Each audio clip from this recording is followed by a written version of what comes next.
ગીર સોમનાથ જિલ્લા કલેક્ટરની સૂચના હેઠળ જિલ્લા પુરવઠા તંત્ર દ્વારા વેરાવળ તાલુકાના ડારી ગામે તપાસણીમાં શંકાસ્પદ સરકારી અનાજનો જથ્થો મળી આવ્યો છે। જિલ્લા કલેક્ટર એનવી ઉપાધ્યાયની સૂચના તથા જિલ્લા પુરવઠા અધિકારી શ્રી પીડી વાંદાના માર્ગદર્શન હેઠળ ડારી ગામે શંકાસ્પદ સરકારી અનાજ નવાપરા રોડ પર ડારી ખાતેથી ઘઉં 1505 કિલોગ્રામ, ચોખા 805, બાજરો 15 કિલો, છકડો રિક્ષા 2 સહિતનો 3,76,000નો મુદ્દા માલ જિલ્લા પુરવઠા તંત્રએ પકડી પાડ્યો છે।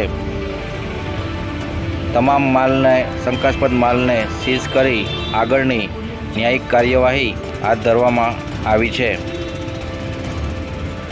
ગીર સોમનાથ જિલ્લાના આવા જ સમાચારો માટે અમારી ચેનલને સબસ્ક્રાઈબ કરો।